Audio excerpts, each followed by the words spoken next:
8장 20절부터 33절까지 말씀입니다. 제가 받들어 읽겠습니다. 여호와께서 또 이르시되 소돔과 고모라에 대한 부르짖음이 크고 그 죄악이 심히 무거우니 내가 이제 내려가서 그 모든 행한 것이 과연 내게 들린 부르짖음과 같은지 그렇지 않은지 내가 보고 알려 하노라. 그 사람들이 거기서 떠나 소돔으로 향하여 가고 아브라함은 여호와 앞에 그대로 섰더니 아브라함이 가까이 나아가 이르되 주께서 의인을 악인과 함께 멸하려 하시나이까. 그 성 중에 의인 50명이 있을지라도 주께서 그곳을 멸하시고 그 50의인을 위하여 용서하지 아니하시리이까. 주께서 이같이 하사 의인을 악인과 함께 죽이심은 부당하오며 의인과 악인을 같이 하심도 부당하니이다. 세상을 심판하시는 이가 정의를 행하실 것이 아니니이까. 여호와께서 이르시되 내가 만일 소돔 성읍 가운데에서 의인 50명을 찾으면 그들을 위하여 온 지역을 용서하리라. 아브라함이 대답하여 이르되 나는 티끌이나 재와 같사오나 감히 주께 아뢰나이다. 50의인 중에 5명이 부족하다면 그 5명이 부족함으로 말미암아 온 성읍을 멸하시리이까. 이르시되 내가 거기서 45명을 찾으면 멸하지 아니하리라. 아브라함이 또 아뢰어 이르되 거기서 40명을 찾으시면 어찌하려 하시나이까.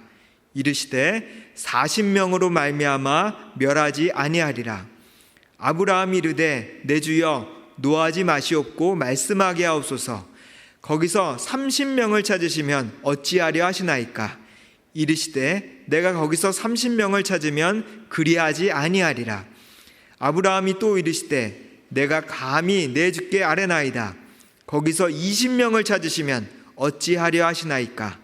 이르시되 내가 20명으로 말미암아 그리하지 아니하리라. 아브라함이 또 이르되 주는 노하지 마옵소서. 내가 이번만 더 아뢰리이다. 거기서 10명을 찾으시면 어찌하려 하시나이까. 이르시되 내가 10명으로 말미암아 멸하지 아니하리라. 여호와께서 아브라함과 말씀을 마치시고 가시니 아브라함도 자기 곳으로 돌아갔더라. 아멘. 이 자리에 오신 대부분의 사람들이 아마 중보 기도를 하실 것입니다. 이 중에는 정말 자신의 가족들의 구원을 위해서 눈물 흘리며 기도하는 분들도 계실 거고요. 또 정말 나라를 사랑하는 마음으로 나라를 위해서 기도하시는 분들도 계실 거고요. 또 재난을 당한 사람들이 너무 안타까워서 그 사람들을 위해서 중보 기도하시는 분들도 있다고 생각합니다. 저희들이 중보 기도라는 말을 많이 쓰는데요. 중보라는 말이 어떤 뜻일까요? 고려대 한국어 대사전에 보면 두 사람 사이에서 일을 주선하는 사람, 기독교에서는 신과 사람의 사이를 화해시키고 교제를 유지하도록 하는 일로 중보를 정의하고 있습니다. 이 정의에 의하면 원래 중보자는 단 한 사람입니다. 바로 예수 그리스도시죠. 신 하나님과 사람 사이를 화해시키는 그런 일을 하고 계십니다.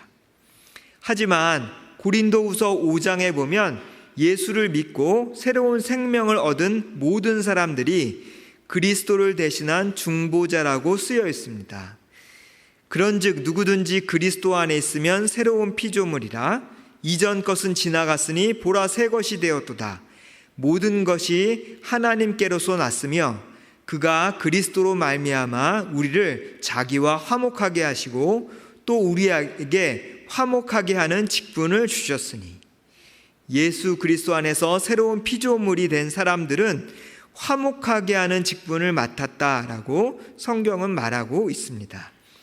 이렇게 우리 모두가 중보자가 되어서 예수 그리스도의 이름으로 가까운 내 지인이 하나님께 돌아오기 위해 기도하고 또 재난에 처한 사람들을 하나님 불쌍히 여겨달라고 그렇게 기도하기도 합니다.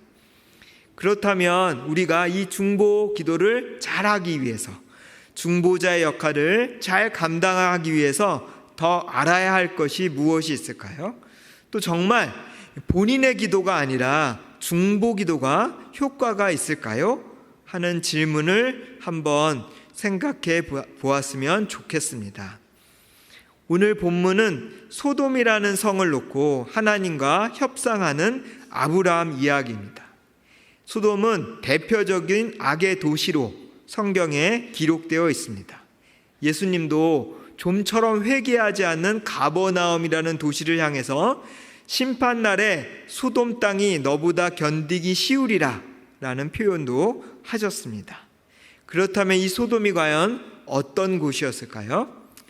먼저 20절을 보면요, 제가 한 번 더 읽어보겠습니다. 여호와께서 또 이르시되 소돔과 고모라에 대한 부르짖음이 크고 그 죄악이 심히 무거우니, 이렇게 기록되어 있는데요, 여기서 부르짖음에 해당되는 용어가 무엇이냐면 누군가가 억압이나 침해를 당하고 있죠. 그것이 너무나 힘들어서 부르짖는 그 고통의 외침, 그리고 제발 도와달라고 부르짖는 그 외침을 가르치는 전문 용어라고 할 수 있습니다. 보통 이스라엘 사람들이 이집트에 종살이 하면서 부르짖었다 하는 표현들이 성경에 등장하고요, 시편에 보면 부당한 대우를 받는 사람들이 나의 이 부르짖음을 제발 들어주십시오 하는 표현에 등장하기도 하고요, 또 강간당하는 여자가 도움을 청할 때도 쓰이는 용어였습니다. 즉 소돔 안이나 그 주변에 있는 사람들 중에는 너무나 큰 고통을 당해서 그 억압과 학대에 대해서 부르짖고 있었다라고 성경은 말을 하고 있는 것입니다. 또 이사야서에 보면요, 이스라엘의 유혈 사태와 부패와 불의를 정죄하면서 그것을 소돔과 빗대어서 묘사하고 있는 것이 성경에 나오고요, 에스겔서에도 소돔의 죄를 교만, 풍족함, 궁핍한 자들에 대해 냉담함 등으로 묘사하면서 유다가 소돔처럼 악한 짓을 하고 있다고 신랄하게 고발하는 내용이 나오고 있습니다. 정리하면 이 소돔은 억압과 학대와 폭력과 왜곡된 성과 우상 숭배와 교만과 탐욕스러운 소비, 제일 안 좋은 거 다 갖다 붙이면 되는 그런 것이 만연한 도시였고, 또 궁핍한 자들에 대해서 자비와 돌봄이 일어나지 않는 장소였습니다. 오늘날 세계의 주요 도시를 보는 것과 같고요, 그 중에서도 최악의 도시다, 이렇게 생각해 볼 수 있을 것 같습니다. 그런데 그곳에 바로 아브라함이 있었습니다. 소돔은 아브라함이 하나님의 명령을 받고 너의 본토 친척 아비집을 떠나서 내가 내게 지시할 땅으로 가라, 이 말씀에 순종하여서 갔던 그 가나안 땅 안에 있었던 도시였습니다. 어떤 면에서 이 소돔은 아브라함에게 있어서는 선교지와 같은 그런 장소였습니다. 그래서 아브라함은 하나님의 심판을 앞둔 소돔을 위해서 중보 기도를 시작하고 있는 거죠. 그런데 오늘 말씀을 저희가 읽어봤지만 중보자로서의 아브라함, 아주 능수능락한 것이 아니라 정반대로 뭔가 미숙한 모습을 많이 보여주고 있습니다. 본래 협상이라는 것이 어떤 것입니까? 자기 패를 일찍 보여주지 않는 거죠. 그리고 가능하면 상대가 어떤 생각을 하고 있는지를 간파합니다. 그리고 자기가 원하는 조건에 가장 가깝도록 협상을 하는 것이 훌륭한 협상가라고 할 수 있을 것입니다. 오늘 말씀에 의하면 의인의 숫자를 놓고 하나님과 아브라함이 지금 협상을 벌이고 있는데요, 아브라함의 입장에서는 어떻습니까? 가능하면 가장 적은 의인의 수로 이 소돔 땅을 살리는 것이 이 아브라함에게 있어서는 협상가로서 좋은 전략이라고 하는 것입니다. 먼저 아브라함이 의인 50명을 이야기합니다. 자기 딴에는 이 정도가 정말 하나님이 받아들일 수 있는 최고의 수준이 아닐까? 이런 생각을 아마 했겠죠. 그래서 50명이 있으면 이 성 전체를 살려줘야 한다고 주장하는 거죠. 그런데 하나님이 아무 군소리 없이 오케이, 그 제안을 받아들이십니다. 아브라함의 마음이 어땠을까요? 뭔가 좀 뜨끔 놀랐을 것 같습니다. 처음부터 이런 반응이 나오면 좀 이상한데? 하는 생각을 했을 수도 있을 것입니다. 그래서 50명이 많다고 생각했는지, 아니면 이 첫 입찰하는 과정부터 하나님이 너무 흔쾌히 오케이를 하니까 뭔가 좀 자기가 미쳤다고 생각하는지 그 숫자를 뒤늦게 줄여나갑니다. 45명, 40명, 30명, 20명, 10명까지 축소시킵니다. 그런데 하나님은 이 아브라함의 예상과는 달리 전혀 노하시지도 않고 아브라함이 계속 줄여나감에도 불구하고 흔쾌히 받아들이십니다. 아브라함은 협상에 굉장히 미숙했지만 어찌되었든 간에 결과는 성공적이었다고 할 수 있는 그런 내용인 것입니다. 아브라함이 왜 이렇게 협상에 미숙했을까요? 그 이유는 아브라함이 하나님을 잘 몰랐기 때문입니다.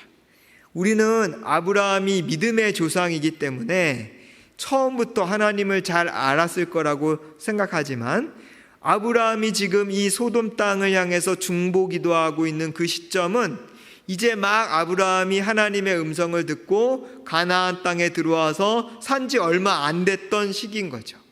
우리처럼 이렇게 기록된 성경 말씀이 있어가지고 아브라함이 성경책을 열심히 공부해서 하나님을 알 수도 없었던 시대였고, 자신의 삶 가운데서도 하나님에 대한 경험이 부족했죠. 그렇기 때문에 아브라함은 하나님을 잘 몰라서 제대로 중보기도를 하지 못했다라고 이해할 수 있을 것입니다. 그는 그냥 하나님이 내가 너를 복주겠다, 너를 통해서 큰 민족을 이루겠다, 너의 이름을 창대하게 하며 너를 통해서 땅의 모든 족속이 복을 받게 하겠다 하는 그 약속의 말씀을 믿고 그냥 가나안 땅에 왔을 뿐이죠. 그런 과정 중에 이 아브라함이 조금씩 하나님을 알아갔죠. 창세기 20장에 보면 가뭄이 들어서 이집트로 내려갑니다. 그때 아브라함이 실수해서 아내를 누이라고 소개해서 바로왕에게 뺏길 뻔했죠. 그런데 하나님이 도우셔서 그 아내도 보호함을 받고 자신도 보호함을 받는 내용이 나옵니다. 그런 과정을 통해서 아브라함이 조금씩 하나님을 알아가고 있었던 거죠. 나중에는 더 큰 실수를 저지릅니다. 하나님이 아브라함에게 자손을 주겠다 이렇게 약속하셨는데 아내 사라가 아이를 계속 못 갖자 그 당시 주변 사람들이 다 행했던 여종을 통해서 아이를 낳아버립니다.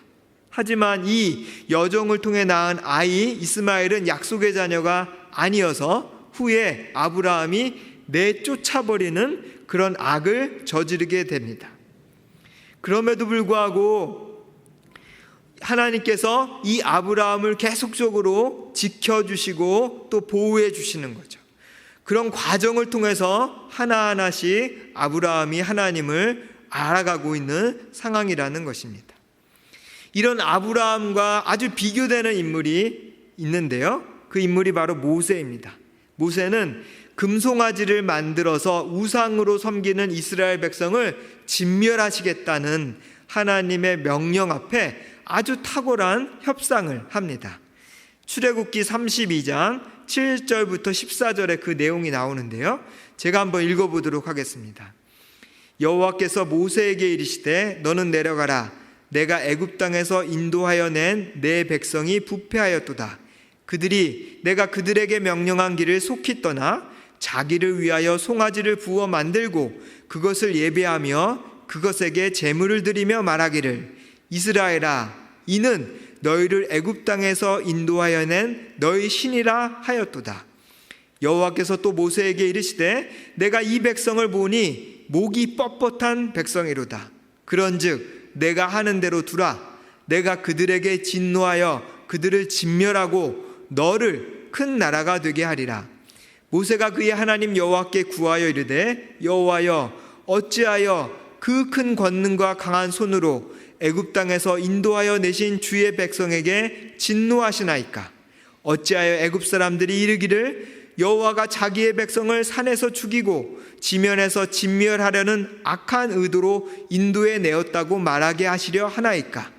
주의 맹렬한 노를 그치시고 뜻을 돌이키사 주의 백성에게 이 화를 내리지 마옵소서. 주의 종 아브라함과 이삭과 이스라엘을 기억하소서.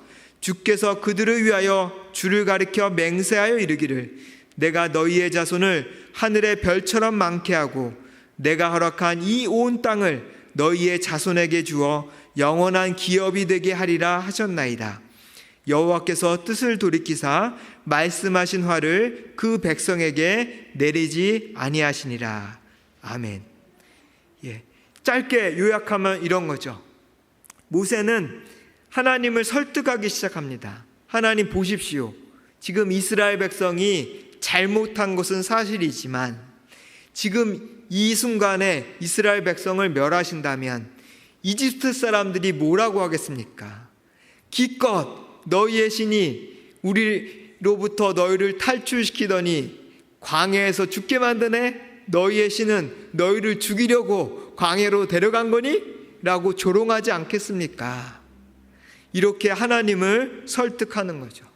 또 하나, 아브라함과 이삭과 이스라엘, 여기서 이스라엘은 야곱인데요, 그 조상에게 약속하신 내가 이 조상들에게 가나안 땅을 주고 자손들을 아주 풍성하게 하겠다는 그 약속은 또 어디로 가신 것입니까?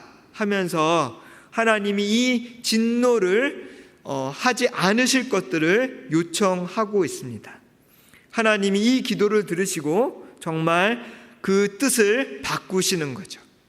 모세는 이집트로부터 이스라엘 백성을 탈출시키는 과정 중에 부르심을 받아서 그 과정 중에 하나님을 깊게 경험해 봤죠.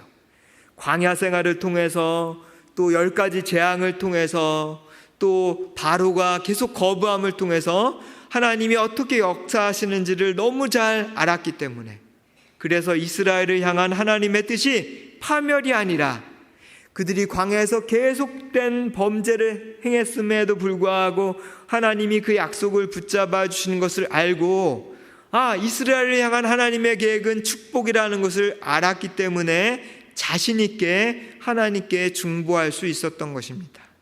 결과는 성공적이었습니다. 하나님께서 뜻을 돌이키셔서 화를 내지 않으셨죠. 중보자가 알아야 할 첫 번째가 바로 이것입니다. 하나님을 잘 알아야 중보 기도를 잘 할 수 있습니다. 하나님을 잘 알지 못하면 의심하게 되거나 포기하게 되거나 낙심하게 됩니다. 하지만 하나님을 잘 알면 자신 있게 중보할 수 있습니다. 그런데 하나님을 잘 안다고 반드시 좋은 중보자가 되는 것은 아닙니다. 선지자 요나를 한번 생각해 보겠습니다. 요나서 4장 1, 2절 말씀인데요. 요나가 매우 싫어하고 성내며 여호와께 기도하여 이르되 여호와여 내가 고국에 있을 때에 이러하겠다고 말씀하지 아니하였나이까. 그러므로 내가 빨리 다시스로 도망하였사오니 주께서는 은혜로우시며 자비로우시며 노하기를 더디하시며 인애가 크시사 뜻을 돌이켜 재앙을 내리지 아니하시는 하나님이신 줄을 내가 알았음이니이다. 아멘. 요나는 하나님이 어떤 분인지를 모세만큼이나 잘 알고 있었던 사람입니다. 하나님이 그를 적대국이었던 니느웨로 보내시지만, 그리고 심판을 말씀하라고 이야기하셨지만 사실은 하나님의 뜻이 이 니느웨에 대한 재앙이 아니라 축복임을 알고 있었습니다. 하나님이 아브라함을 택하시고 이스라엘 백성들을 출애굽시키시고 심지어 자기를 택하신 이유는 이스라엘 백성뿐만 아니라 땅의 모든 족속들이 이 하나님의 구원을 경험하는 것을 그는 알고 있었습니다. 그럼에도 불구하고 그는 적대국인 니느웨 사람들이 회개하는 것이 너무 못마땅했죠. 그래서 처음에는 하나님을 피해서 다시스로 도망가려고 했고요.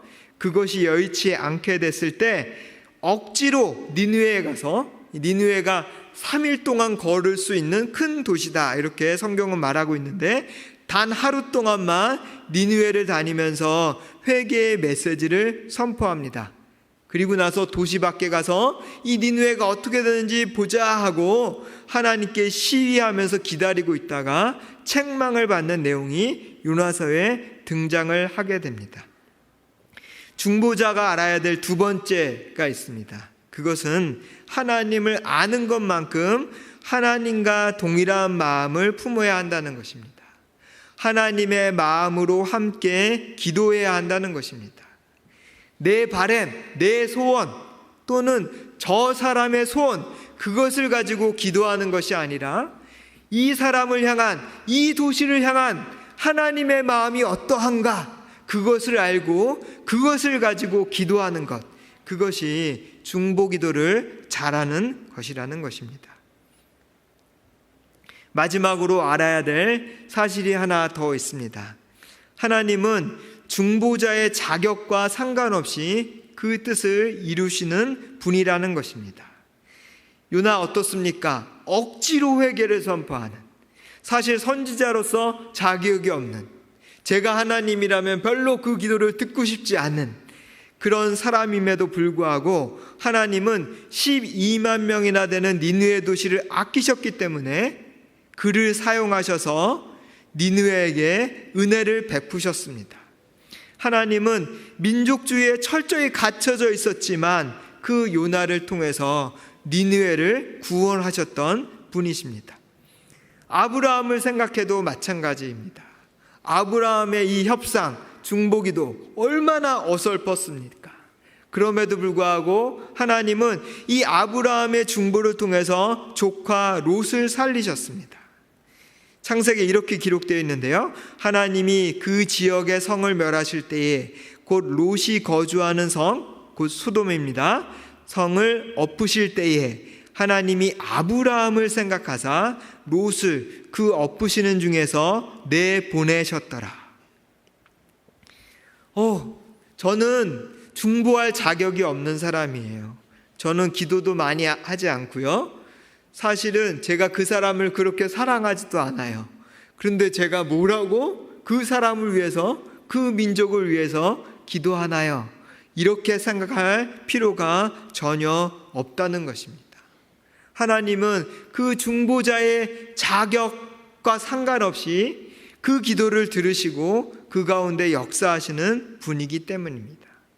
또 우리는 이렇게 생각할 수 있습니다. 아니, 하나님이 그냥 자기 뜻을 정하시고 이루신다면 굳이 중보기도가 필요한가? 기도가 필요한가? 하는 생각을 가질 수도 있습니다. 하지만 그렇지 않습니다. 성경을 보면 하나님은 이런 중보자를 통해서 그의 일을 성취하시는 분이십니다. 또 뿐만 아니라 하나님이 그런 과정을 통해서 이 중보자를 사랑하시고 세우시는 것을 우리는 볼 수가 있습니다. 중보하는 사람이 그 하나님의 마음을 품고 하나님을 더 알게 되면 하나님이 더 신뢰되어서 그의 믿음이 더 성장하는 것을 우리는 볼 수가 있습니다. 대표적인 예가 바로 이 아브라함이라고 할 수 있을 것입니다. 아브라함은 이 롯을 살리시는 하나님을 경험하게 됩니다. 또 나중에 그 이스마엘, 여종이 낳은 아들을 내쫓았는데 하나님이 이 이스마엘조차도 축복하시는 것을 경험하면서 내 하나님이 어떤 분이시라는 것을 점점 알게 됐습니다. 그래서 그 끝이 어떻습니까? 아브라함의 믿음이 커져서 자신의 그 하나밖에 없는 아들인 이삭을 제물로 바칠지라도 하나님이 이 아들을 살리실 것을 믿고 제물로 바치는 그런 믿음으로 성장한 것을 우리는 볼 수가 있습니다. 모세는 어떻습니까? 모세는 처음부터 연속적으로 하나님의 뜻에 합한 중보자의 역할들을 잘 감당합니다. 그래서 성경에 이렇게 기록하고 있는데요, 사람이 자기의 친구와 이야기함 같이 여호와께서는 모세와 대면하여 말씀하시네. 우리가 이런 사람이 되면 얼마나 좋을까요? 마치 하나님이 모세에게는 숨기는 것이 하나도 없이 다 말씀하시는, 그렇게 하나님과 친밀한 관계까지 나아가는 그런 사람이 모세였습니다. 그가 그렇게 중보하고 기도할 때 하나님을 알고 그렇게 가까워지는 것입니다. 한 사람을 품고 그 영혼을 위해 기도하는 것, 그것은 아주 위대한 일입니다. 그 사람이 때로는 사회적으로 볼 때 보잘것없는 그런 사람일지라도, 심지어 그 사람이 아직 신앙이 없어서 하나님을 욕하는 그런 사람일지라도 그 영혼을 품고 기도하는 일은 위대한 일이고 하나님이 기뻐하시는 그런 일이십니다. 뿐만 아니라 이 소돔처럼 아주 심판받아 마땅한, 사실 인류의 미래를 위해서는 빨리 망하는 것이 좋을 것 같은 그런 민족을 위해, 그런 권력을 위해, 그런 범죄 도시를 위해 기도하는 것도 굉장히 중요한 일입니다. 왜냐하면 하나님의 궁극적인 뜻은 모든 민족들이 하나님 앞에서 구원받기를 원하시는 것이기 때문입니다. 이 일을 위해서 하나님이 아브라함을 택하셨고 저희를 택하셨습니다. 저희에게 복을 주신 이유는 곧 땅의 모든 민족들이 복을 받게 하기 위함입니다. 그러므로 하나님은 오늘도 이 소돔과 같은 땅을 위해 중보하고자 하는 사람을 찾고 계십니다. 우리의 경험과 생각보다 훨씬 크신 하나님, 훨씬 자비로우신 그 하나님 앞에 우리가 지금까지 기도했던 이 기도의 끈을 놓치지 않고 계속 한 영혼을 위해 기도하고 도시를 위해 기도하는데 결단하는 저와 여러분들이 되셨으면 합니다. 기도하겠습니다. 하나님, 먼저 우리를 하나님과 화목케 해주셔서 감사합니다. 우리는 원래 진노의 자녀였습니다. 멸망받아 마땅한 사람들이었습니다. 그런데 하나님의 자비하심으로 우리가 화목하게 되었고 이제 다른 사람들을 하나님께로 이끄는 화목하게 하는 직분을 가진 사람들이 되었습니다. 우리가 이 직분을 감사히 여기며 계속적으로 기도하기 원합니다. 저희들이 가족들을 위해 끊임없이 기도하였지만 때로는 실망하기도 하고 좌절하기도 해서 포기하고 기도의 끈을 놓았던 적도 있습니다. 이제 하나님이 오늘 다시 우리를 부르심을 깨닫고 다시 기도하겠습니다. 하나님의 마음을 가지고 기도하겠습니다. 하나님을 더 알기를 소망합니다. 그리고 우리의 기도가 또 우리의 지인들뿐만 아니라 또 이 도시를 향해, 이 세상에 있는 열방들을 향해 기도하는 그런 하나님의 중보자가 되게 해 주십시오. 예수님 이름으로 기도드렸습니다. 아멘.